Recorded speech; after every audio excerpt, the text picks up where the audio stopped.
여러분, 반려동물을 키워본 적 있으신가요? 세상에서 가장 순수하고 따뜻한 눈으로 주인을 바라보며 충성스러운 친구가 되어주는 존재. 저는 그 사랑을 너무도 잘 알고 있습니다. 오늘은 호주에서 날아온 감동적인 사연을 여러분께 들려드리려고 합니다. 바로 지금 사연을 들어보겠습니다. 오늘의 사연 시작합니다. 안녕하세요. 저는 호주의 한적한 시골 마을에서 조용히 살아가고 있는 평범한 주부 로라 앤더슨입니다. 우리 부부에게는 몇 년 동안 키워왔던 소중한 반려견, 미키가 있었습니다. 미키는 작은 슈나우저였고 우리 가족의 일원이었죠. 매일 아침이면 저를 깨우러 왔고 산책하는 시간만큼은 그 누구보다 행복해 보이던 미키. 하지만 미키는 나이가 들어 결국 제 곁을 떠나 하늘나라로 가게 되었습니다. 그 빈자리란 이루 말할 수 없을 만큼 컸습니다. 집안 곳곳에 남아있는 미키의 흔적, 미키가 사용하던 방석, 먹던 그릇, 산책을 나갈 때 쓰던 목줄까지 모든 것이 그대로였지만 그 주인은 사라졌어요. 저도 남편도 며칠간은 아무 말도 하지 못했습니다. 마치 숨 쉬는 것조차 무겁게 느껴졌습니다. 시간이 흐르고 남편은 이런 제 모습을 보다 못해 조심스럽게 말했습니다. 여보, 강아지 한 마리를 더 키우는 건 어떨까?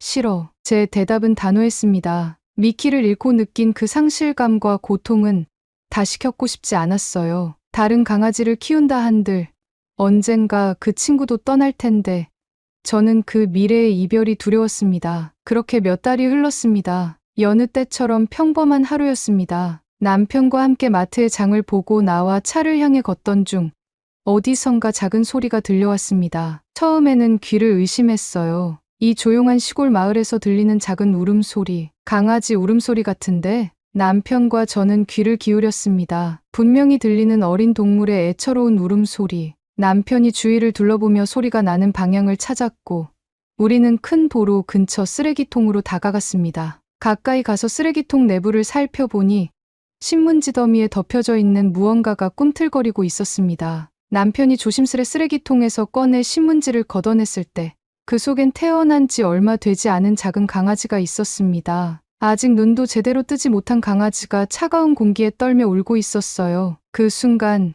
제 심장이 덜컥 내려앉았습니다. 세상에 이 작은 생명을 어떻게 여기 버리고 간 거야? 남편은 강아지를 들어 품에 안았습니다. 손바닥만 한 작은 몸이 꼼지락거리며 살기 위해 발버둥 치는 모습에 눈물이 날 뻔했어요. 남편이 제게 강아지를 보여주며 말했습니다. 그냥 두면 죽어. 우리가 데리고 가자. 응.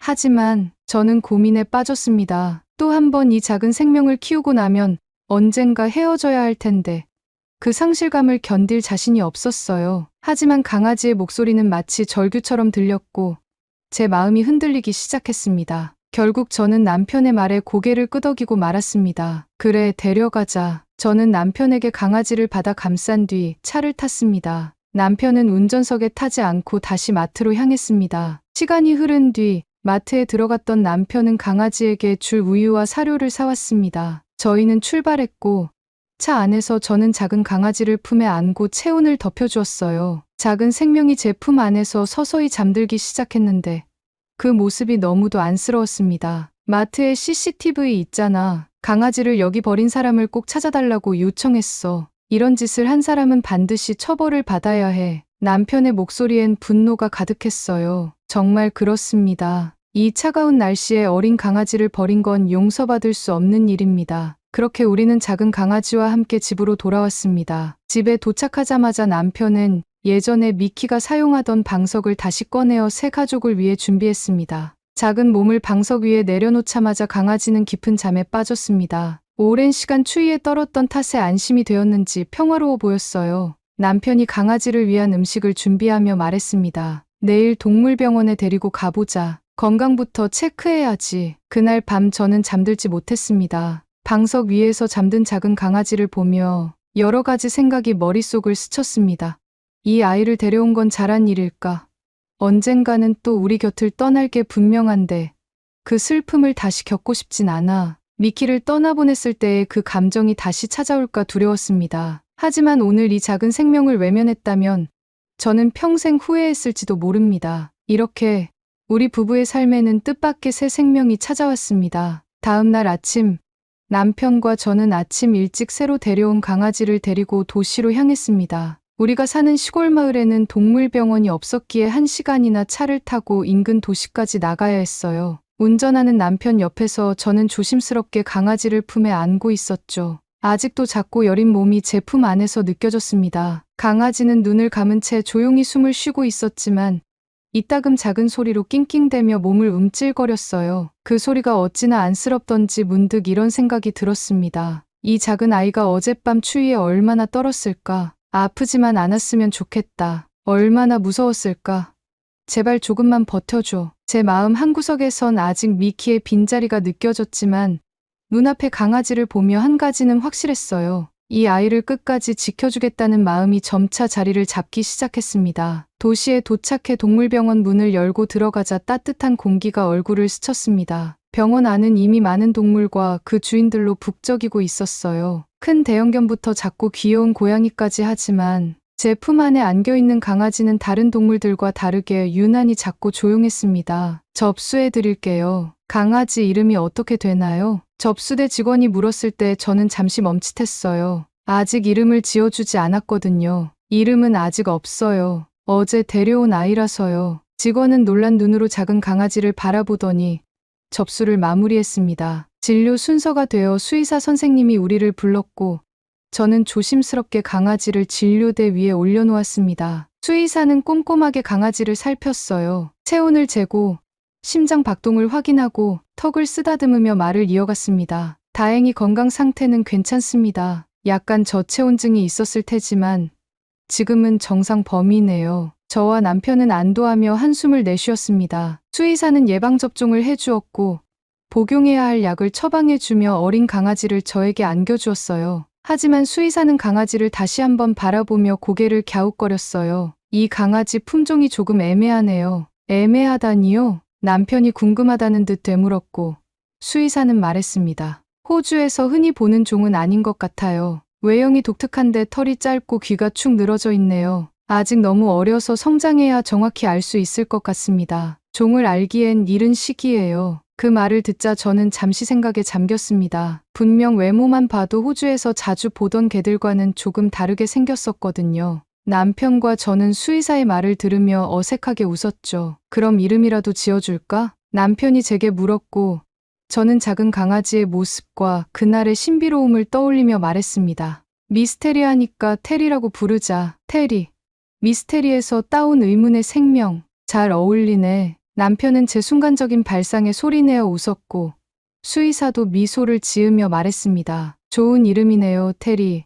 앞으로 이 아이가 잘 자라주길 바랍니다. 보호자분들이 따뜻한 마음을 가지고 있어 보여서 앞으로 잘 자랄 것 같습니다. 그렇게 테리는 우리 가족이 되었습니다. 처음엔 작은 몸집의 방석 속에 폭 파묻혀 자는 모습이 귀여웠어요. 우리는 미키의 물건들을 꺼내 테리에게 주었고 테리는 새 주인과 새 환경에 빠르게 적응해 나가기 시작했습니다. 며칠이 흐른 어느 날 마트에서 연락이 왔습니다. 강아지가 버려진 날에 CCTV 확인했는데 범인의 차량이 찍혔다는 것이었어요. 남편은 바로 마트로 향했고 저는 테리와 함께 집에 남아 있었습니다. 소파에 앉아 잠든 테리를 바라보며 생각했습니다. 누가 이런 작은 생명을 버렸을까? 이유가 뭐든 용서할 수 없어. 잠시 후 남편이 돌아왔습니다. 얼굴엔 환한 기색이 역력했어요. 어떻게 된 거야? CCTV에 뭐가 나왔어? 제가 다급하게 묻자 남편은 차분하게 말했어요. 범인을 잡았어. 경찰이랑 같이 그 사람을 찾아서 신문했어. 대체 왜 그랬대? 이유가 뭐야? 남편이 전해준 이야기는 정말 기가 막혔습니다. 그 사람은 사모예드를 키우고 싶어 인터넷에서 브리더를 알아보고 강아지를 입양했다고 했어요. 그런데 막상 강아지를 계속 보다 보니 털이 짧고 사모예드처럼 복실복실하지 않자 인터넷으로 이와 비슷한 품종을 찾아보기 시작했대요. 그러다 지금 테리와 아주 흡사한 새끼 강아지의 모습을 찾게 되었고 자신이 사기를 당했다고 생각했던 겁니다. 더 황당한 건 그 사람이 찾은 새끼 강아지가 한국에서 온 강아지라고 정보를 보자마자 마음에 들지 않았다는 거였어요. 한국에서 온 강아지는 키우기 싫어서 그냥 버렸대. 동양에서 온 강아지라서 기분이 나빴다나 뭐래나. 남편의 말이 끝나자마자 저는 분노로 온몸이 떨렸습니다. 그게 말이 돼? 이 작은 생명을 그런 이유로 버렸다고? 남편은 경찰과 함께 동행해서 신문했을 때 내용들을 들으며 자신도 분노에 차올랐지만 품종이 궁금해 물어봤다고 했습니다. 그 사람은 온라인에서 찾아본 강아지의 품종 한국의 진돗개일 가능성이 크다고 했습니다. 진돗개. 저는 그때 처음으로 진돗개라는 이름을 들었습니다. 들어보지 못한 낯선 품종의 남편은 이미 인터넷으로 찾아본 내용을 제게 말해주었습니다. 한국에서 유명한 개래. 똑똑하고 충성심이 강하대. 주인을 끝까지 지키는 개라더라. 그 말을 듣고 테리를 바라보았습니다. 똘망똘망한 눈으로 물을 마시던 테리가 저와 눈이 마주쳤어요. 하얀 털에 그윽하게 절 바라보는 검은 눈동자가 예뻐 보였습니다. 작은 몸집이지만 테리는 이미 우리에게 커다란 존재가 되고 있었어요. 그날 이후로 우리는 테리를 더욱 소중히 돌봤습니다. 처음에는 작고 약해 보였던 테리가 하루가 다르게 건강해지고 있었습니다. 잠시도 가만히 있지 않고 방 안을 뛰어다니는 모습, 꼬리를 흔들며 저를 따라다니는 모습은 미키와는 또 다른 행복을 가져다 주었습니다. 산책을 나가면 마을 사람들은 테리를 보고 귀엽다며 말을 걸곤 했어요. 이 아이 정말 귀엽네요. 무슨 종이에요? 아직 더 커봐야 알 것 같은데 진돗개라는 품종인 것 같아요. 한국에서 유명한 강아지래요. 진돗개라는 이름이 아직 생소했지만 그 이름을 말할 때마다 왠지 모르게 자랑스러워졌습니다. 마치 테리가 우리에게 자랑할 만한 특별한 존재가 된 것처럼 느껴졌어요. 그렇게 테리는 우리 집에 행복과 웃음을 가져다주는 존재가 되었습니다. 미키가 떠난 자리를 채운 건 아니지만 테리는 새로운 사랑과 믿음을 심어주었죠. 이 작은 생명과 함께하는 시간이 얼마나 소중한지 다시금 깨닫게 되었습니다. 테리가 우리 곁에 온 지도 몇 달이 흘렀습니다. 처음에는 작고 여린 몸으로 방석에 폭 파묻혀 잠만 자던 테리는 어느새 훌쩍 자라 건강하고 늠름한 모습으로 변해갔습니다. 짧았던 털은 부드럽게 빛났고 눈빛은 어느 때보다 맑고 단단했습니다. 마치 우리를 믿고 따라오는 듯한 눈망울이었죠. 테리는 커갈수록 귀가 점점 펴지기 시작했고 하늘을 찌를 듯한 세모 모양으로 귀가 쫑긋하게 서기 시작했어요. 새끼 강아지일 때는 아주 작던 체구도 이제는 미키가 쓰던 방석이 작아질 정도로 체구도 커졌죠. 나날이 커가는 테리에 맞게 큰 방석과 테리라는 이름의 목줄도 사서 달아주었습니다. 테리와 산책을 나가면서 테리의 운동 능력이 더 커져가는 것을 볼 수 있었어요. 처음엔 아장아장 걷던 테리가 덩치가 커지며 날렵한 몸의 형태를 갖추고 난 후로는 오히려 목줄을 끌며 앞으로 나아가려고 했죠. 저는 가끔 테리의 감당할 수 없는 힘에 끌려다니며 산책을 즐기곤 했습니다. 그러던 어느 날 남편은 테리의 체력과 운동 능력을 키워주겠다며 마당에서 훈련을 시작했습니다. 간단한 명령어는 금방 이해했고 공을 던지면 놀라운 속도로 가져오는 모습에 저희 부부는 깜짝 놀라곤 했어요. 역시 우리 테리는 똑똑하구나. 남편이 흐뭇한 미소를 지으며 테리를 쓰다듬었고 저는 테리의 성장하는 모습을 보며 점점 더 깊은 애정을 느꼈습니다. 하지만 행복한 일상은 생각보다 빨리 깨지고 말았습니다. 그것은 어느 겨울밤 평소와 다름없이 조용하고 평화로운 저녁이었습니다. 식사를 마친 후 남편과 함께 소파에 앉아 TV를 보고 있었죠. 집 안은 따뜻했고 테리는 평소처럼 소파 근처에 누워 조용히 잠들어 있었습니다. 작은 숨소리와 함께 흘러가던 평온한 시간이었어요. 그런데 그 순간 테리가 갑자기 벌떡 일어났습니다. 테리의 귀는 연신 쫑긋대고 있었고 무언가에 집중하는 듯 보였어요. 테리야, TV 소리가 시끄러워. 소리 줄여줄까? 하지만 테리는 반응하지 않았고 계속해서 귀를 쫑긋하며 무언가를 들으려는 듯한 행동을 취했어요. 그러더니 갑자기 테리는 현관문 쪽으로 뛰어가더니 문을 긁기 시작했습니다. 처음에는 산책을 가고 싶어 그러는 줄 알았죠. 하지만 이미 오늘 산책을 다녀온 터라 저는 고개를 저으며 말했습니다. 테리, 오늘은 안 돼. 산책 끝났어. 그런데 테리는 멈추지 않았습니다. 문을 긁는 것도 모자라 낑낑거리며 우리를 바라보았어요. 남편이 조금 엄하게 말했습니다. 테리, 그만. 산책은 내일 하자. 하지만 평소 순둥이 같았던 테리가 갑자기 소파로 다가와 짖기 시작하는 거 아니겠어요? 테리는 짖는 일이 거의 없었기 때문에 저와 남편은 깜짝 놀랐어요. 남편은 당황해 테리를 훈육하듯 말했습니다. 테리, 조용히 해. 저는 테리가 무언가에 반응을 하고 있다고 생각을 했고 테리를 진정시키기 위해 소파에서 일어나 테리를 쓰다듬어 주려고 손을 뻗었습니다. 그 순간 테리가 제게 다가와 제 팔소매를 물었습니다. 그리고는 문 쪽으로 저를 끌어당기려 했어요. 얘 왜 이래? 처음엔 산책을 위한 앙탈이라고 생각했지만 테리의 눈빛은 평소와 달랐습니다. 불안감과 다급함이 느껴졌어요. 그제야 저는 뭔가 이상하다는 것을 직감했습니다. 저는 테리가 이끄는 대로 현관문 앞으로 다가갔습니다. 현관 밖은 조용했고 저는 문을 조금 열고 밖을 살펴봤어요. 하지만 아무런 소리가 들리지 않았습니다. 테리, 아무것도 없잖아. 저는 현관문을 활짝 열며 테리에게 아무것도 없다는 것을 보여주려 했습니다. 그 순간 테리가 갑자기 밖으로 뛰쳐나가 달리기 시작하는 겁니다. 테리야! 저는 놀라 소리쳤고 남편은 제 목소리를 듣더니 급히 테리를 따라 나섰습니다. 남편은 테리를 붙잡으려 했지만 이미 늦었어요. 테리는 어디론가 힘차게 달리고 있었습니다. 테리가 달려나간 방향으로 남편은 먼저 뛰어갔고 저는 집에서 외투와 목줄을 챙겨 남편의 뒤를 따라 달리기 시작했습니다. 도대체 무슨 일이야? 남편과 테리가 달려간 방향으로 달려가기를 몇 분. 제 눈앞에는 여러 사람들이 무리지어 있었고 그들이 산책시키고 있던 개들의 울부짖음이 가득했습니다. 저는 남편과 테리를 찾기 위해 마을 주민들을 해치며 그들의 무리로 합류했습니다. 그리고 그곳에 펼쳐진 광경은 믿을 수 없는 것이었습니다. 3마리의 야생 들개들, 마치 늑대처럼 몸집이 크고 사납게 생긴 들개들이 공터 주변을 어슬렁거리며 마을 주민들을 경계하고 있었고 그 한가운데에는 어린 여자아이가 쓰러져 울고 있었습니다.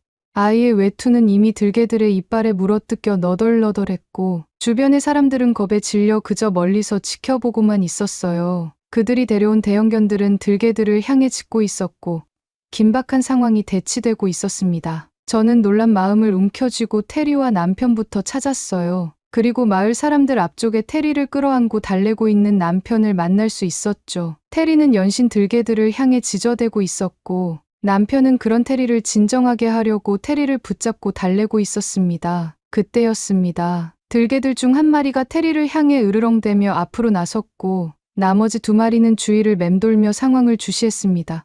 긴장감이 고조되는 순간 한 마리의 들개가 갑자기 사람들에게 방향을 틀었습니다. 들개는 으르렁대며 주변에 있던 마을 사람들을 위협했고 공포에 질린 사람들은 뒷걸음질치기 시작했습니다. 그 순간 들개의 시선이 남편에게로 향했습니다. 여보, 조심해. 제가 소리치기도 전에 들개가 남편을 향해 돌진했습니다. 남편은 순간적으로 테리를 안고 몸을 돌려 자신의 등을 들개에게 내주었습니다. 들개가 남편의 등에 뛰어올라 남편을 물려고 했고 남편은 그런 들개들을 뿌리치기 위해 몸을 뒤틀기 시작했습니다. 그 순간 평소 순하던 테리가 포효하듯 소리치며 들개를 향해 돌진했습니다. 테리는 온몸을 날려 남편을 공격하는 들개의 몸통에 부딪혔고 그 충격에 들개가 남편의 등에서 떨어졌습니다. 저는 화들짝 놀라며 테리를 다시 붙잡으려고 했지만 남편은 저를 막아섰습니다. 테리는 본격적으로 들개들과의 대치가 시작된 것이었죠. 저는 어떻게든 테리를 데려오려고 몸부림쳤습니다. 미키를 떠나보낸 것처럼 테리를 떠나보내고 싶지 않았기 때문입니다. 소리를 치며 테리를 불렀고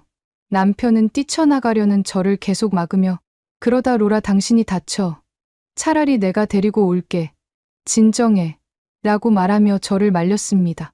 마을 주민들은 그런 모습을 보며 도베르만과 피플을 데리고 이 광경을 지켜보던 견주에게 소리쳤습니다. 테리를 도와줄 수 있게 개들을 풀어줍시다. 같이 공격해야죠. 하지만 견주들은 자신의 개가 다치는 것이 싫다고 하며 그 자리를 황급히 떠나기 시작했습니다. 일촉즉발의 상황, 3마리의 들개들은 이제 테리만을 주시했습니다. 긴장감이 맴돌았고 저와 남편은 테리가 다칠까봐 가슴이 조여왔어요. 그런데 그때 테리가 천천히 움직이며 들개들의 주의를 자신에게 집중시키기 시작했습니다. 테리는 재빠르게 앞으로 움직였다가 다시 뒤로 물러서며 들개들을 교란했습니다. 들개들은 테리의 움직임에 맞춰 몸을 이리저리 틀었고 그 사이 쓰러진 여자아이와의 거리가 점점 멀어지는 것을 저는 캐치했습니다. 주변의 마을 주민들도 테리의 영리함에 놀라며 말했습니다. 테리가 들개들과 아이의 거리를 벌리고 있어. 아이를 구할 준비를 해. 테리는 가끔 공격적인 위협을 가하며 들개들을 도발하기 시작했고 들개들은 점점 크게 짖으며 테리에게 으르렁대며 다가가기 시작했죠. 그렇게 점점 아이에게서 멀어지는 들개들의 무리를 보며 누군가 소리쳤습니다. 지금이야. 아이를 구해. 마을 사람들이 테리의 움직임을 지켜보며 아이에게 달려들었고 결국 여자아이를 안전하게 공터 밖으로 옮길 수 있었습니다. 여자아이는 부모님에게 안겨 울음을 터뜨렸고 부모님들은 마을 주민들의 보호 아래 후방으로 빠졌습니다. 하지만 테리는 그 순간에도 여전히 들개들과 대치하고 있었습니다. 여보, 이제 우리 테리를 구해야 해. 이러다 테리가 죽겠어. 저는 남편을 향해 호소했고, 남편은 주변 마을 남자들에게 같이 들개를 쫓아낼 무기를 챙겨와 달라고 부탁했습니다. 그 순간 들개들이 큰 소리로 짖으며 테리에게 한꺼번에 달려들었습니다. 제 심장은 터질 듯이 뛰었고 눈물이 멈추지 않았어요. 테리야, 안 돼. 어서 피해. 하지만 제 눈앞에 믿을 수 없는 광경이 펼쳐졌습니다. 테리는 물러서지 않았고 자신의 날렵한 움직임으로 그들의 공격을 피했습니다. 그러다 재빠르게 방향을 틀어 들개 한 마리의 목덜미를 물고 날렵하게 움직이며 반격했습니다. 목덜미를 물린 들개는 깨갱대기 시작했고 자신의 친구를 구하려는 듯 나머지 들개들은 테리를 공격하려고 움직이고 있었습니다. 그때 멀리서 사이렌 소리가 들리기 시작했습니다. 멀리서 구조대가 오고 있었어요. 저는 남편과 황급히 구조대 차량에 손을 흔들며 빨리 오라고 소리쳤습니다. 구조대가 도착하고 구조대원들이 현장이 어디냐고 물었습니다. 저는 제발 테리를 구해달라고 소리쳤습니다. 그런데 그때 마을 사람들이 환호하기 시작했습니다. 저는 그 소리에 다시 테리가 있는 곳으로 달려갔습니다. 그리고 저는 도저히 믿겨지지 않는 순간을 목격하게 되었습니다. 바닥에는 들개 중 한 마리가 목에서 피를 흘리며 가쁜 숨을 쉬며 널브러져 있었고 그 옆에는 테리가 가쁜 숨을 쉬며 앉아 저를 쳐다보고 있었습니다. 테리의 하얀 털이 피와 먼지로 얼룩져 있었고 저도 모르게 몸이 반응하여 테리를 끌어안았습니다. 테리야, 괜찮아? 테리의 입가와 몸에 묻은 피를 닦으며 하염없이 눈물이 흘렀습니다. 테리는 힘겹게 숨을 몰아쉬며 제게 눈을 맞추었고 제 뺨에 흐르는 눈물을 핥으며 저를 달래주는 듯한 행동을 취했습니다. 테리의 눈빛에는 마치 난 괜찮아, 해냈어 라는 메시지가 담겨 있는 것 같았어요. 마을 주민들이 말하길 사이렌 소리에 놀란 두 마리의 들개는 숲속으로 달아났고 테리가 마지막까지 붙잡고 있던 들개 한 마리는 지친 듯 바닥에 몸을 축 늘어뜨렸다고 했습니다. 남편은 테리를 안고 있는 저를 안아주며 이제 다 끝났으니 테리를 데리고 병원에 가자고 했습니다. 그렇게 테리를 안고 마을 주민들 사이를 지나갈 때 주민들은 박수를 치며 말했습니다. 이 강아지가 아니었으면 큰일 날 뻔했어. 정말 대단한 용기야. 무슨 종이야? 남편이 자랑스럽게 말했습니다. 이 아이는 한국에서 온 진돗개예요. 정말 용감하고 충성스러운 개죠. 사람들은 웅성대며 테리라는 이름을 연호하기 시작했고 저는 테리가 살아있음에 안도했습니다. 남편은 구조대에게 축 늘어진 들개가 어떻게 되는지 물었고 구조대는 병원으로 후송하여 치료 후 동물보호센터로 인계된다고 했습니다. 모든 상황이 종료되었고 저와 남편은 테리를 데리고 병원으로 향했습니다. 병원에 도착하여 자초지종을 설명하고 진료를 보니 다행히 큰 부상은 없었고 간단한 치료만으로 괜찮아질 수 있었습니다. 체력을 많이 소모해서 영양제 처방도 받고 다친 부위를 소독하고 치료를 하는 것으로 마무리되었습니다. 병원을 나와 집으로 돌아오는 차 안, 놀란 마음을 추스리고 가다 테리를 바라보았습니다. 테리는 뒷좌석에서 창밖을 바라보고 있었습니다. 마트에서 처음 봤던 작은 강아지가 이제는 마을을 구한 용맹한 개가 된 모습을 보니 그동안의 시간이 파노라마처럼 스쳐 지나갔습니다. 뒷좌석에 조용히 앉아 창밖을 보는 테리의 모습을 보니 그 모습이 멋져 보였습니다. 피곤한 기색이 역력했지만 테리의 눈빛은 여전히 강인했고 평온해 보였어요. 마트 앞에서 낑낑거리던 작은 강아지가 이토록 멋진 존재로 성장하다니 남편과 저는 번갈아가며 테리를 바라보았고 마음속에 감사함과 뿌듯함이 밀려왔습니다. 우리 테리, 정말 대단한 일을 했어. 남편이 나직이 말하며 웃었고 저도 그 말에 고개를 끄덕였습니다. 그날 밤 테리는 우리뿐만 아니라 마을의 영웅이 되었습니다. 다음 날 아침, 우리는 테리를 데리고 다시 마을을 나섰습니다. 동네 사람들은 테리의 이야기를 이미 들었는지 모두가 우리를 반갑게 맞아주었습니다. 이 개가 그 영웅 강아지라면서요? 정말 대단하네요. 이름이 뭐라고요? 테리. 한국에서 온 진돗개라던데. 진돗개라니 정말 똑똑하고 용감하던데요? 테리가 없었으면 정말 큰일 날 뻔했어요. 마을 사람들의 칭찬과 박수에 테리는 꼬리를 흔들며 조용히 제 옆에 서 있었습니다. 마치 무슨 일이 있었냐는 듯 순한 눈빛을 하고 있었지만 사람들은 여전히 감탄을 금치 못했어요. 아이의 부모님도 테리에게 감사 인사를 전하러 찾아왔습니다. 정말 고맙습니다. 테리가 아니었다면 우리 딸이 어찌 되었을지 테리야. 정말 고마워. 그 말에 저는 다시금 테리에게 고마운 마음이 밀려왔습니다. 테리는 사람을 살리기 위해 위험을 무릅쓴 세상에 둘도 없는 용감한 강아지였습니다. 며칠 후 테리와 함께 마을의 작은 산책로를 걷고 있었습니다. 겨울바람이 불어와 차가웠지만 제 마음은 그 어느 때보다 따뜻했어요. 테리는 한결같이 제 옆을 따라 걸었고 때때로 주변을 살피며 고개를 돌리곤 했습니다. 산책 중 마을 사람들이 다시 한번 테리를 보며 말을 걸었습니다. 안녕, 테리. 오늘따라 테리가 더 잘생겨 보이네요. 한국에서는 진돗개가 천연기념물이라던데?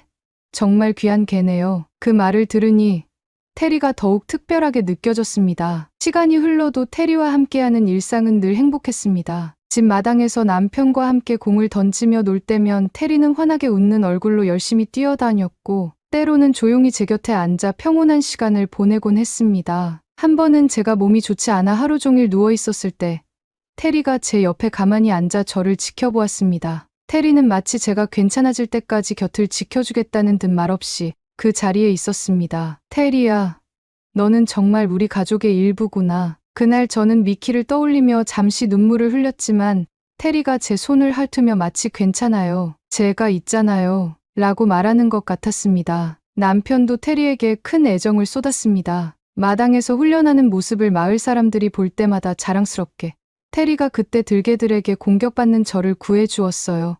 정말 대단한 녀석이지 않아요? 라고 말하며 너스레를 떨었다고 해요. 저는 그 말을 듣고 문득 이런 생각이 들었습니다. 이 작은 생명이 처음 버려졌을 때 외면했다면 남편이 다쳤을지도 몰라. 처음에는 미키를 떠나보낸 상실감에 또 다른 이별이 두려워 거절했지만 테리를 품에 안았을 때 제 마음속의 어둠은 조금씩 빛으로 바뀌었습니다. 그리고 지금 테리는 우리에게 다시 한번 가족의 소중함과 사랑을 알려주고 있습니다. 집에 돌아와 진돗개에 대해 인터넷으로 찾아보았습니다. 진돗개는 한국의 토종견으로 한국에서 천연기념물로 지정되어 보호받고 있었습니다. 예로부터 충성심과 지혜를 가진 개로 유명했고 사냥개로서도 뛰어난 능력을 자랑했죠. 충성심이 강하고 주인을 위해 목숨도 바친 사례들도 수없이 많이 적혀 있었어요. 충성심이 강하고 용감한 사냥개. 그 문장을 읽는 순간 테리가 어린아이를 구하기 위해 목숨을 걸었던 그날 밤의 모습이 떠올랐습니다. 그동안 테리는 단순한 반려견이 아니라 우리를 지키기 위해 찾아온 운명 같은 존재였던 거죠. 그 사실을 알게 되니 한국이라는 나라와 그 문화를 향한 감사함이 마음속 깊이 밀려왔습니다. 한국에서 이렇게 훌륭한 품종을 지켜와 준 덕분에 오늘 우리가 테리라는 존재를 만날 수 있었던 거니까요. 테리는 오늘도 여전히 우리 곁에 있습니다. 강아지였을 때는 작고 여렸지만 이제는 늠름하고 든든한 모습으로 우리를 지켜주는 가족이 되었어요. 아침마다 테리는 저를 깨우러 오고 산책할 때는 언제나 제 옆을 따라 걸으며 세상을 탐험합니다. 남편은 말합니다. 테리와 함께라면 어디든 갈 수 있을 것 같아. 그 말에 저도 웃으며 고개를 끄덕입니다. 하늘나라에 있는 미키가 우리를 보고 있다면 이렇게 말할 것 같아요. 이제 나 대신 테리가 너희를 지켜줄 거야. 테리는 단순한 강아지가 아닙니다. 우리 가족을 구한 영웅, 그리고 평생을 함께할 소중한 친구입니다. 오늘의 사연은 여기까지입니다. 테리의 감동적인 이야기처럼 여러분의 소중한 반려동물 이야기를 댓글로 함께 나눠주세요. 최근 독감과 코로나가 다시 유행하고 있다고 합니다. 코로나 변형체가 추위에 적응을 했다는 학설도 제기된 만큼 조심해야 할 것 같습니다. 그리고 외부와 내부 공기의 온도차가 달라서 독감에 걸리기 쉬운 목 상태가 유지된다고 해요. 목 건강이 독감과 코로나의 가장 좋은 예방법이라고 합니다. 마스크는 필수로 착용하시는 것을 권장드리며 목을 마르게 하는 차나 커피는 되도록 멀리하고 미온수 섭취로 목을 항상 촉촉하게 유지해주는 것이 좋다고 해요. 여러분이 아프지 않고 항상 건강하길 진심으로 바랍니다. 그리고 오늘의 이야기가 마음에 드셨다면 구독, 좋아요 부탁드리겠습니다. 다음엔 더 좋은 사연으로 여러분을 찾아뵙겠습니다. 시청해 주셔서 감사합니다. 아니, 이렇게까지 한다고요? 한국을 취재 중인 영국인 남성이 놀라움을 금치 못하고 있습니다. 놀라움의 연속을 보여주고 있는 곳은 다름 아닌 한국의 한 학교인데요. 그 모습을 바라보는 오늘의 주인공은 뭔가 모를 뭉클함을 느끼고 있습니다. 도대체 남성은 한국에서 어떤 것에 놀라움을 경험한 것일까요? 바로 지금 사연을 들어보겠습니다. 오늘의 사연 시작합니다. 안녕하세요. 저는 현재 한국의 서울 당산에 살고 있는 샬럿 에드우드라고 합니다. 제게 대학 시절의 강렬한 추억이 저를 한국행으로 이끌게 되었어요. 오늘은 그 이야기를 여러분께 전달드리려고 이렇게 사연을 씁니다. 저는 영국의 더럼 카운티에 소재하고 있는 더럼 대학교에서 교육인류학을 전공했습니다. 매년 수많은 유학생들이 교육학 석사의 과정을 밟기 위해 오는 이 대학은 전 세계로 뻗어가려는 미래의 교육자들을 배출하는 상류급 대학교이죠. 저는 어릴 적부터 교육 철학자로 한평생을 살아오신 아버지의 영향으로 인해 교육에 대해 눈을 뜨게 되었습니다. 처음에는 저도 교육자로서의 인생 진로를 설정한 것은 아니었어요. 저는 특히 외교 쪽으로 마음이 많이 기울었었습니다. 나라를 돌아다니며 외교관으로 활동을 하며 전 세계의 다양한 문화와 다양한 인식에서 불러오는 차이점과 가치관들을 하나로 연결하며 지구에서 살고 있는 모든 사람들이 어우러지며 살기 좋은 세상이 되는 것에 흥미를 느꼈어요. 제 방에는 지구본과 세계 지도가 놓여 있었어요. 벽에 있는 세계 지도와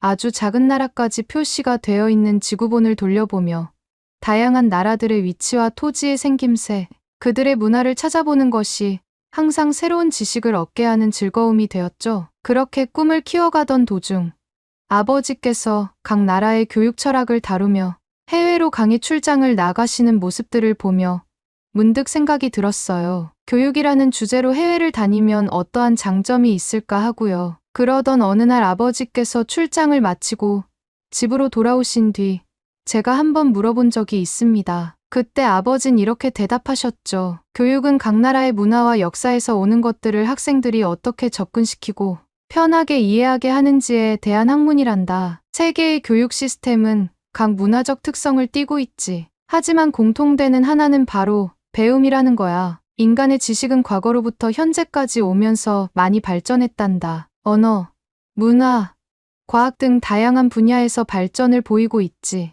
이러한 발전을 일으키는 초석은 바로 배우는 사람이 있기 때문이야. 단순히 내가 살고 있는 현대에만 머무르지 않고 각 문화와 역사에 대한 이해도를 더 넓히게 교육하여 내가 살고 있는 시대뿐만 아니라 후세의 자손들까지 발전된 곳에서 살게 하는 것이 교육이란다. 아버지의 서재에서 이렇게 심도 깊은 이야기를 제게 전달하는데 저는 어린 나이였음에도 불구하고 모든 내용들이 단번에 이해가 되었습니다. 교육이라는 단어가 멋져 보였고 인간이 태어나면서부터 배우는 모든 것들이 교육에서 이루어진다는 것을 깨달은 순간 저는 지금의 진로로 변경을 하게 된 것이죠. 그렇게 저는 더럼 카운티의 더럼 대학교에 입학을 하게 되었고 교육학자로의 길을 선택하게 되었습니다. 전 세계 수많은 유학생들이 모이는 이곳은 언제나 열정으로 뜨거웠습니다. 그리고 열정이 가득한 대학에서 제가 한국과의 인연을 맺어준 특별한 친구를 만나게 되었죠. 처음 수지를 만난 건 학기 초였어요. 강의실에서 발표 자료를 준비하던 중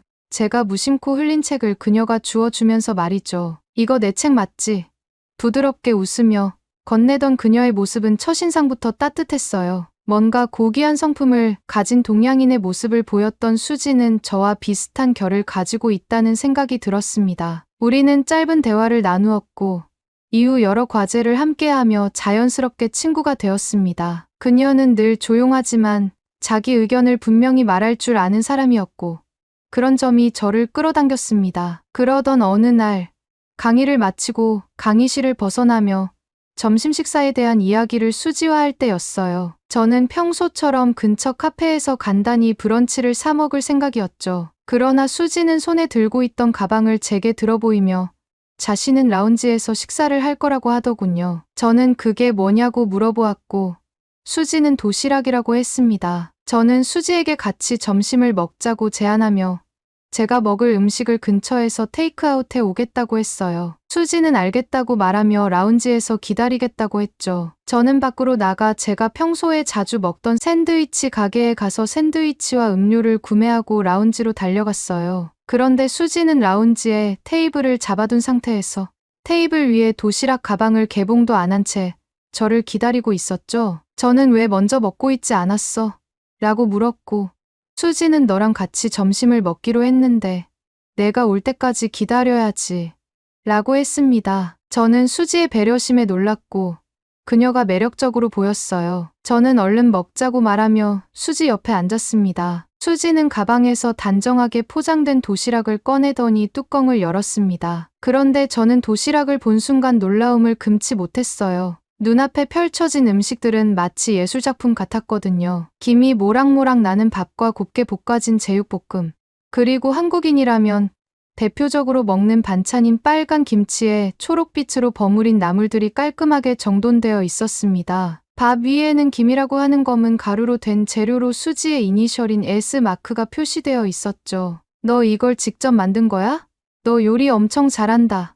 제가 감탄하며 묻자 수지는 웃으며 말했습니다. 아니, 엄마가 매일 아침 싸주셔. 이게 한국에선 평범한 일이야. 부모님이 자식의 식사를 챙기는 건 당연하다고 여기거든. 저는 놀랐어요. 보통 유학을 하는 친구들은 홀로 자취방을 구하고 유학을 하는 친구들이 대부분이라 수지도 혼자 자취를 하는 줄 알았거든요. 수지의 어머니는 수지의 유학을 지원해주기 위해 영국까지 따라왔다고 했습니다. 수지의 아버지는 한국에 계시고 어머니가 수지의 유학에 필요한 모든 지원을 아낌없이 해주고 있다는 얘기를 그녀에게 들었죠. 그리고 그녀는 도시락에 담긴 음식을 하나하나 설명해 주었고 저는 처음으로 한국이라는 나라의 가족 문화와 사랑을 느꼈습니다. 한 입 먹어볼래? 그녀가 제게 젓가락을 건넸고 저는 조심스럽게 제육볶음을 집어 한 입 넣었습니다. 순간 달콤하고 짭짤한 양념이 혀끝에서 퍼지며 놀라운 맛을 느꼈어요. 이건 정말 놀랍다. 이런 맛은 처음이야. 수지는 제 반응에 웃었고 저는 그날 이후로 그녀와 함께 점심을 먹는 시간이 또 하나의 설레는 순간이 되었습니다. 여느 때와 같이 라운지에서 수지와 식사를 하던 어느 날, 이 특별한 순간에 불편한 상황이 찾아왔습니다. 일본인 유학생 유키코가 수지의 도시락을 보더니 무심하게 말했어요. 이거 벤또 아니야? 한국이 일본에서 베껴간 문화잖아.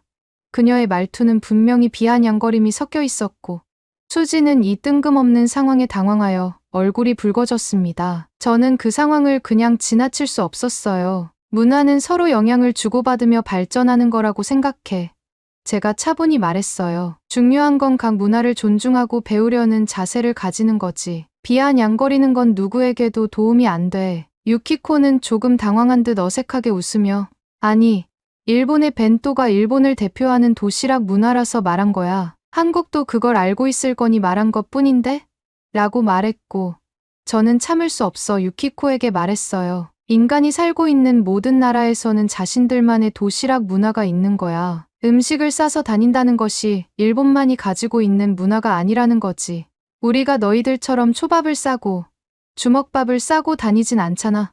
유키코는 어이없어하는 표정으로 대꾸했어요. 한국은 일제강점기 때 벤또 문화를 받아서 지금의 형태까지 간 거야. 한국의 편의점만 가도 일본풍으로 만들어진 일회용 도시락을 파는데 무슨 소리 하는 거야? 저의 인내의 한계가 정점을 찍으려는 순간 수지가 말했습니다. 한국인 앞에서 일제강점기에 대해 말하는 것은 한국과 일본의 사이를 더 좋지 않게 하는 요소 중 하나야. 유키코, 너는 이제 더 이상 말을 하면 안 될 것 같은데?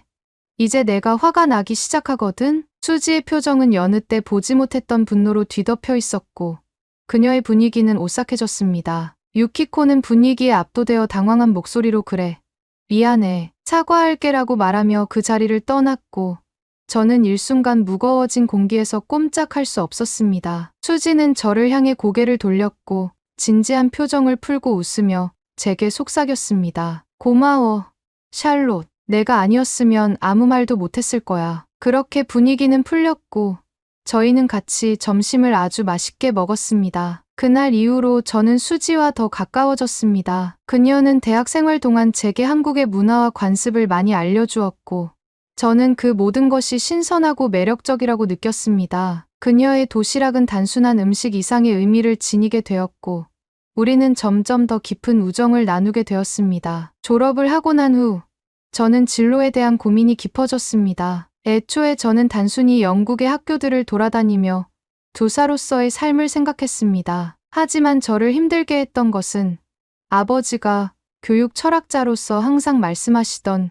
교육은 단순히 지식을 전달하는 것이 아니라 인간의 잠재력을 깨우고 삶을 풍요롭게 만드는 과정이다라는 철학이었습니다. 아버지의 철학이 제 마음 한구석에 자리 잡고 있어서 단순한 교사로만 그치고 싶지 않다는 생각이 들었기 때문입니다. 저는 그것으로 인해 아버지와 오랜만에 깊이 있는 대화를 나누게 되었습니다. 저는 진로에 대해 막연한 불안을 털어놓았습니다. 아버지, 저는 정말로 교육학을 전공하긴 했지만 제가 어떤 방향으로 나아가야 할지 모르겠어요. 세상을 변화시키는 교육이란 너무 거창하게 느껴져요. 아버지는 조용히 제 말을 듣고 나서 잠시 생각에 잠기셨습니다. 그러더니 말씀하셨습니다. 샬롯, 교육은 단순히 지식을 전달하는 행위가 아니란다. 그것은 인간이 자신과 세상을 더 깊이 이해할 수 있도록 돕는 과정이지. 너도 알다시피 교육은 문화를 담고 사회를 반영하며 개인의 삶을 변화시킬 수 있는 힘을 가지고 있어.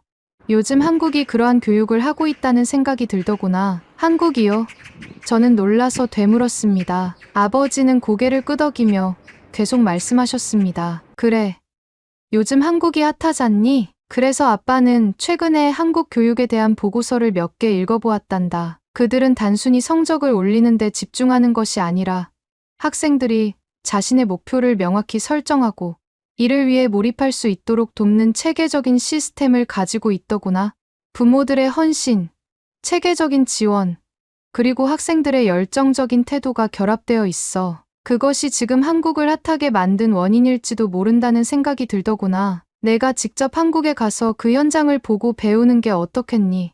너의 고민도 거기서 풀릴지도 몰라. 그 말은 제 가슴 깊숙이 파고들었습니다. 아버지의 말에는 진지함과 깊이가 담겨 있었고 그동안 제가 추구하던 길과 맞닿아 있음을 느꼈습니다. 아버지, 혹시 그런 기회가 있을까요? 아버지는 미소를 지으며 말씀하셨습니다. 기회란 내가 만드는 거란다. 샬롯. 그리고 나는 내가 그 기회를 만들어낼 수 있는 사람이라는 걸 믿고 있단다. 그날 밤 아버지와의 대화를 곱씹으며 고민에 빠졌습니다. 내가 한국에 갈 수 있는 기회가 있을까?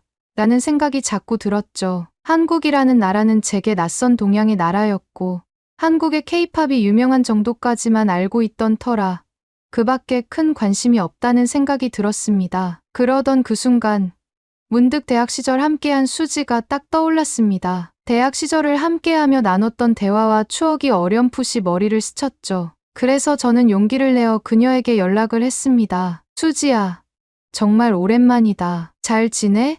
전화기 너머로 들려오는 반가운 목소리는 몇 년의 공백을 무색하게 했습니다. 우리는 안부를 묻는 것에서 시작해 자연스럽게 대학 시절의 추억으로 대화를 이어갔습니다. 그녀의 도시락, 제육볶음, 유키코와의 작은 갈등까지 모든 것이 생생하게 떠올랐죠. 그러다 문득 저는 그녀에게 물었습니다. 수지야, 혹시 지금은 뭐 하고 있어?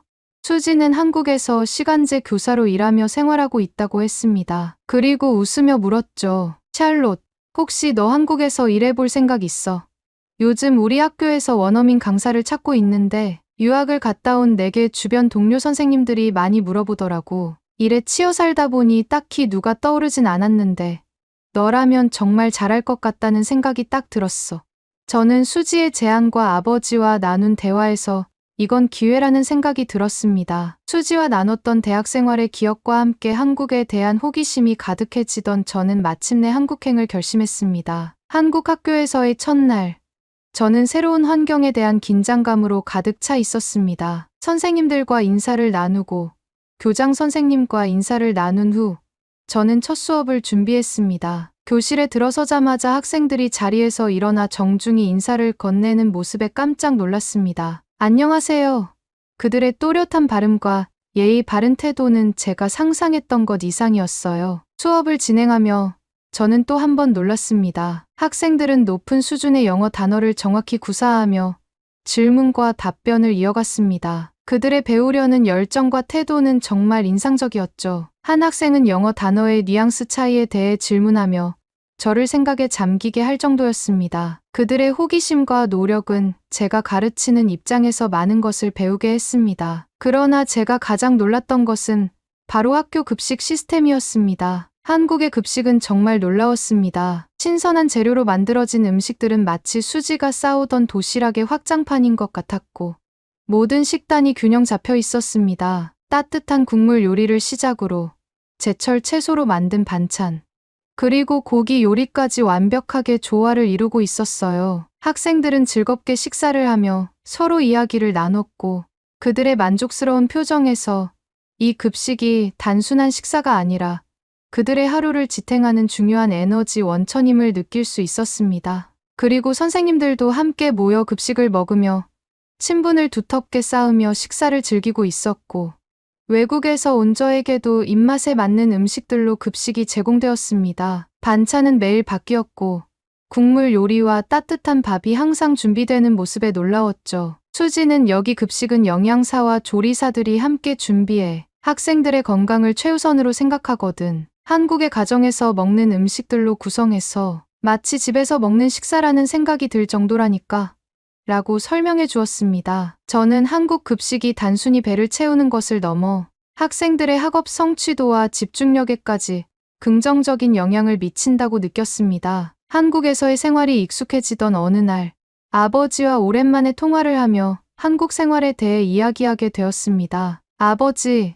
여기 학교는 정말 놀라운 점이 많아요. 특히 학생들이 배우려는 태도가 굉장히 진지하고 열정적이에요. 영어 수업에서 학생들이 저에게 단어의 뉘앙스를 물어보는데 그런 질문을 받는 건 정말 새로웠어요. 이 아이들은 단순히 시험 점수만을 목표로 하지 않고 언어 자체를 깊이 이해하려는 의지가 느껴졌어요. 아버지는 흥미롭다는 듯 말씀하셨습니다. 그렇구나, 샬롯. 배우려는 태도와 몰입은 교육의 핵심 중 하나지. 아이들에게 그런 환경이 주어진다면 그들의 잠재력을 최대치로 이끌어낼 수 있겠구나. 그리고 또 특별한 점이 있니? 저는 계속해서 말했습니다. 아버지, 무엇보다도 급식 문화가 정말 대단해요. 영국에서 본 것과는 완전히 다르죠. 급식이 단순히 배를 채우는 게 아니라 학생들의 건강과 만족을 정말로 고려하고 있어요. 모든 식단이 균형 잡혀 있고 매일 다른 반찬과 따뜻한 국물이 제공되어 학생들은 맛있게 먹고 나서도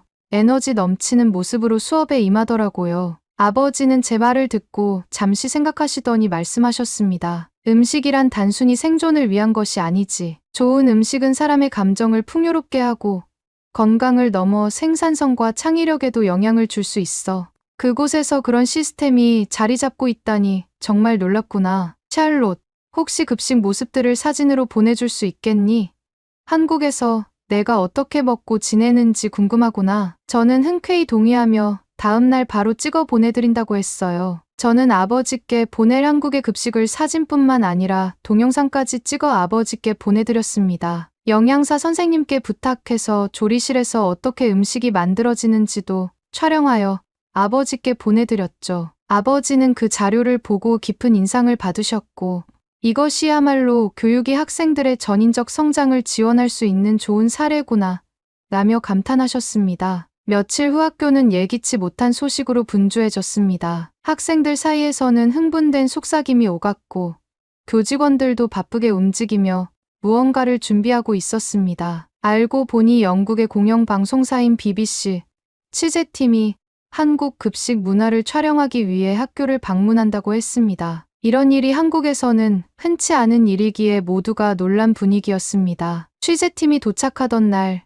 학교는 비상한 관심 속에 활기가 넘쳤습니다. 학생들은 깔끔한 교복을 입고 정돈된 자세로 취재진을 맞이했고 급식실은 그 어느 때보다 정성스럽게 준비된 음식들로 가득 차 있었습니다. 취재팀은 급식 과정을 촬영하며 음식이 만들어지는 모습과 학생들의 식사 모습을 생생히 담아갔습니다. 저는 통역을 맡아 취재팀의 질문에 답하며 한국 급식 문화의 특성과 교육적 의의를 설명하는 데 도움을 주었습니다. 게다가 인터뷰까지 하며 그들의 취재에 도움을 주었습니다. 한국 급식은 단순히 배를 채우는 게 아니라 학생들의 건강과 학업 성취도를 동시에 고려한 체계적인 시스템입니다. 이곳의 급식은 학생들에게 균형 잡힌 영양을 제공하고 부모님들이 안심할 수 있는 환경을 만들어줍니다. 취재팀의 디렉터는 연신 감탄하며 말했습니다. 영국의 학교에서는 이런 식단을 상상하기 어렵다는 것을 당신도 잘 알고 있죠? 단순한 간편식이나 샌드위치로는 이런 정성과 결과를 도출하기 힘들겠죠?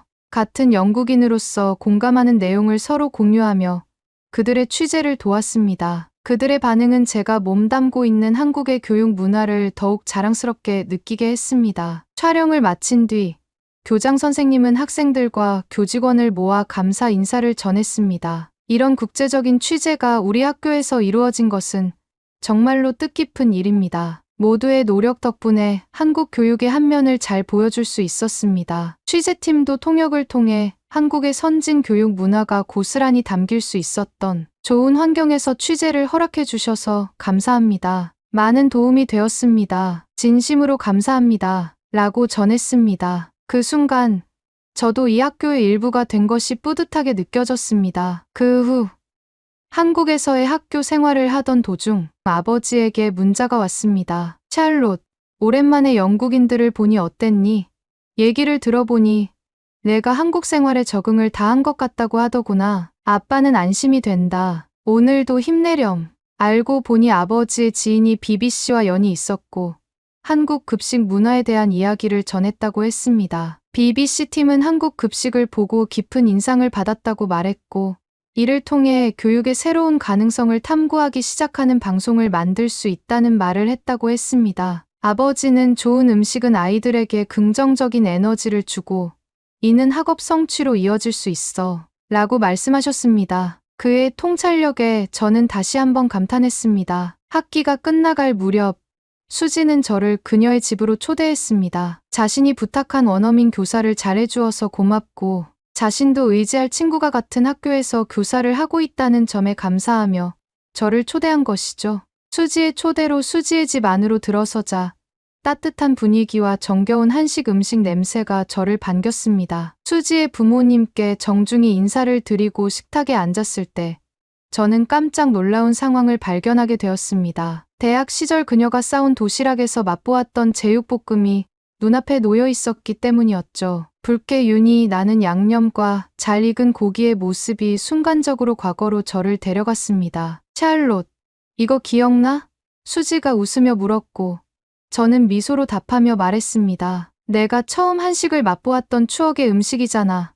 알고 봤더니 수지는 자신의 어머니에게 제육볶음을 해달라고 부탁했던 것이었습니다. 저는 대학 시절 추억을 회상하며 제육볶음 한 입을 먹었습니다. 그 맛은 단순히 맛있음을 넘어섰습니다. 달콤하고 짭짤한 양념이 혀끝에서 퍼지는 순간 대학 시절 강의실에서의 추억과 그녀의 도시락이 떠올랐습니다. 따스한 햇살, 서로의 문화에 대해 나누던 대화, 그리고 유키코와의 작은 갈등까지 모든 장면이 눈앞에 그려지는 듯했죠. 그 맛은 단순한 음식이 아니라 그 시절의 감정과 기억을 소환하는 열쇠 같았습니다. 수지야, 그때 내 도시락 덕분에 내가 한국 음식에 얼마나 빠졌는지 몰라. 이 제육볶음은 정말 특별해. 라고 말하며 저는 진심 어린 감사를 전했습니다. 그녀의 부모님도 흐뭇한 표정으로 웃으셨고 식탁은 따뜻한 대화로 가득 찼습니다. 어눌한 제 한국말에도 천천히 귀를 기울이시며 경청하시려는 수지의 부모님을 보면서 저는 그 순간 음식이 단순히 배를 채우는 것이 아니라 사람과 사람을 연결하고 추억을 되살리는 힘이 있다는 것을 다시 한번 느꼈습니다. 한국 음식이 단순히 배를 채우는 것을 넘어 추억과 감정을 채워준다는 것을 깨달았습니다. 그 이후로도 저는 한국에서 많은 것을 배우고 경험하며 살고 있습니다. 학생들의 열정적인 학습 태도, 한국 급식 문화의 체계적인 운영, 그리고 일상 속에서 느껴지는 한국의 전통과 현대적 가치에 좋아하는 저를 끊임없이 놀라게 했습니다. 최근에는 한국의 K푸드가 OTT 서비스를 통해 전 세계에 퍼져나가는 것을 보며 음식 문화가 단순한 먹거리를 넘어 국가의 정체성을 전하는 강력한 도구라는 것을 깨닫게 되었습니다. 예를 들어 제가 대학 시절에 처음 맛본 제육볶음이 이제는 K푸드의 대표적인 메뉴로 글로벌하게 사랑받고 있다는 점은 참으로 놀라운 일이었습니다. 이처럼 한국의 문화와 역사가 전 세계에 영향을 미치는 모습을 보며 저는 그 기저에 자리 잡고 있는 한국의 교육 시스템과 사회적 가치에 대해 더 깊이 탐구하고 싶어졌습니다. 저는 학교와의 원어민 교사 계약을 연장하기로 결정했습니다. 이곳에서 한국의 교육 시스템이 어떻게 발전해 왔는지, 그리고 그것이 한국 사회의 성장과 세계적인 영향력으로 어떻게 연결되어 있는지를 더 배우고 싶습니다. 이 모든 경험들은 단순히 저 개인의 성장을 넘어 언젠가 영국의 교육 현장에 새로운 영감을 가져다 줄 수 있을 것이라 믿습니다. 이 경험은 제가 영국의 교육 현장에 새로운 바람을 불어넣을 수 있다는 확신을 심어주었습니다. 제가 어릴 적 배움의 장소였던 이튼 칼리지와 같은 상류층 명문 학교에서 배운 전통적인 교육과 한국에서 경험한 체계적이고 전인적인 교육의 조화를 통해 영국의 학교 학생들의 전인적 성장을 더 효과적으로 지원할 수 있다는 확신이 생겼습니다. 저는 한국에서의 경험을 바탕으로 영국 교육에서 학생들이 행복하고 긍정적인 배움의 태도를 지닐 수 있도록 기여하고 싶습니다. 특히 한국에서 발견한 급식 문화의 세심한 배려와 학생들의 열정적인 학습 태도는 영국의 교육 시스템에서도 충분히 도입할 만한 가치가 있다고 느낍니다. 앞으로 저는 이러한 깨달음을 바탕으로 영국 교육의 새로운 가능성을 탐구하고 실현해 나갈 것입니다. 오늘의 사연은 여기까지입니다. 최근 독감과 코로나가 다시 유행하고 있다고 합니다. 코로나 변형체가 추위에 적응을 했다는 학설도 제기된 만큼 조심해야 할 것 같습니다. 그리고 외부와 내부 공기의 온도차가 달라서 독감에 걸리기 쉬운 목 상태가 유지된다고 해요. 목 건강이 독감과 코로나의 가장 좋은 예방법이라고 합니다. 마스크는 필수로 착용하시는 것을 권장드리며 목을 마르게 하는 차나 커피는 되도록 멀리하고 미온수 섭취로 목을 항상 촉촉하게 유지해주는 것이 좋다고 해요. 여러분이 아프지 않고 항상 건강하길 진심으로 바랍니다. 그리고 오늘의 이야기가 마음에 드셨다면 구독, 좋아요 부탁드리겠습니다. 다음엔 더 좋은 사연으로 여러분을 찾아뵙겠습니다. 시청해 주셔서 감사합니다.